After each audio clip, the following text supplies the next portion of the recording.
Hi hello నమస్తే friends, అందరూ ఎలా ఉన్నారు? బాగున్నారా? నేనైతే చాలా బాగున్నాను. కానీ ఎవరూ సబ్స్క్రైబ్ చేసుకోవట్లేదు నా ఛానల్ని. దానికి కొంచెం డిసప్పాయింటెడ్గా ఉన్నాను. ఇంత కష్టపడి వీడియోస్ తీస్తున్నా కానీ ఓన్లీ 40 మెంబర్సే సబ్స్క్రైబర్స్ అయ్యారు. సో ప్లీజ్ కొంచెం సబ్స్క్రైబ్ చేసుకొని, కొత్త వాళ్ళు చూసే వాళ్ళందరూ సబ్స్క్రైబ్ చేసుకొని సపోర్ట్ చేయండి ఫ్రెండ్స్. అయితే నిన్న సండే స్పెషల్ మా ఇంట్లో చేపల పులుసు వండాను. ఎలా చేశానో నా స్టైల్లో చూపిస్తాను. పదండి. ఫస్ట్ స్టవ్ ఆన్ చేసి ఒక గిన్నె పెట్టుకొని దాంట్లో ఒక చిన్న మసాలా ప్రిపేర్ చేసుకుందాం. 1 స్పూన్ మెంతులు, 1 స్పూన్ ధనియాలు, ఒక 4-5 వెల్లుల్లి రెబ్బలు, ఒక 4 ఎండుమిరపకాయలు వేసి వేయించి పక్కన పెట్టేసుకోండి. తర్వాత ఒక 2 మీడియం సైజు పెద్ద ఉల్లిపాయలు తీసుకొని దాంట్లో ఒక 4 పచ్చిమిర్చి కట్ చేసి దాన్ని పేస్ట్ చేసేసుకోండి. తర్వాత అదే గిన్నెలో ఒక 2-3 టేబుల్ స్పూన్ల ఆయిల్ వేసేసి దాంట్లో 1 స్పూన్ జీలకర్ర, 2 రెమ్మల కరివేపాకు వేసి అది కొంచెం చిటపటలాడిన తర్వాత ఫస్ట్ మనం ప్రిపేర్ చేసుకున్న ఆనియన్ పేస్ట్ ఉంది కదా, అది వేసేసుకోండి. వేసుకున్న తర్వాత మంచిగా కలిపేసి దాంట్లోనే 1 స్పూను అల్లం వెల్లుల్లి పేస్ట్ వేసుకొని మంచిగా మిక్స్ చేసేసి మూత పెట్టేసి ఒక 2-3 మినిట్స్ ఫ్రై అవ్వనివ్వండి. మంచిగా మగ్గేసి పచ్చివాసన అంతా పోయిందో లేదో మళ్ళీ ఒకసారి మూత తీసి చెక్ చేసుకోండి.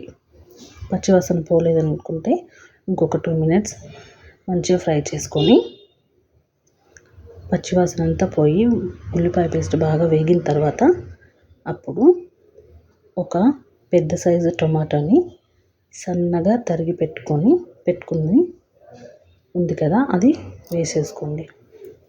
దాంట్లోనే మీకు మీ రుచికి తగినంత ఉప్పు, 1 స్పూన్ పసుపు, మీరు తినగలిగేంత కారం. నాన్ వెజ్ కాబట్టి కొంచెం కారం ఎక్కువ పడుతుంది కదండి, మేమైతే ఎక్కువనే తింటాము.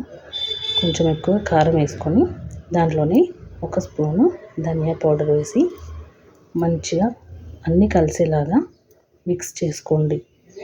టమాటో మసాలాలు అన్నీ మిక్స్ అయ్యేలాగా ఒకసారి కలిపి మూత పెట్టండి. ఒక 2-3 మినిట్స్ మూత పెట్టేస్తే టమాటాలు మంచిగా మగ్గిపోతాయి. తర్వాత మగ్గిన టమాటో మగ్గిందో లేదో చూసుకొని మొత్తం మగ్గిపోయింది అన్నప్పుడు చింతపులుసు వేసుకోండి. నేను ఆల్రెడీ పక్కనే తీసి పెట్టుకున్నాను. చింతపులుసు వేసుకొని బాగా కలిపేసి మొత్తం అంతా మిక్స్ అయ్యేలాగా కలిపేసి మూత పెట్టేయండి.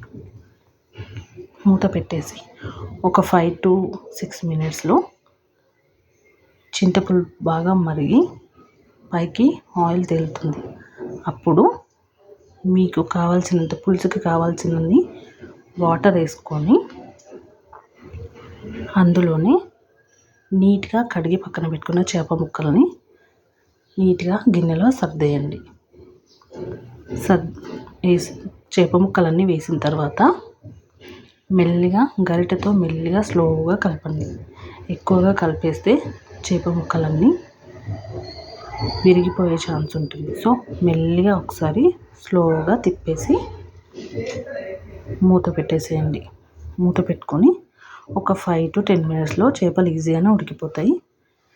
5-6 మినిట్స్ తర్వాత చూసుకొని చేపలు ఉడికిందన్నప్పుడు మనం ముందుగా ప్రిపేర్ చేసుకున్న మసాలా పౌడర్, మెంతులు, వెల్లుల్లి పౌడర్ ఉంది కదా, అది వేసేసుకొని ఇంకొక 2-3 మినిట్స్ మూత పెట్టుకుంటే ఆ మసాలా పౌడర్ అంతా చేప ముక్కలకు పట్టి పులుసుకి కూడా పట్టి పులుసు టేస్టీగా ఉంటుంది.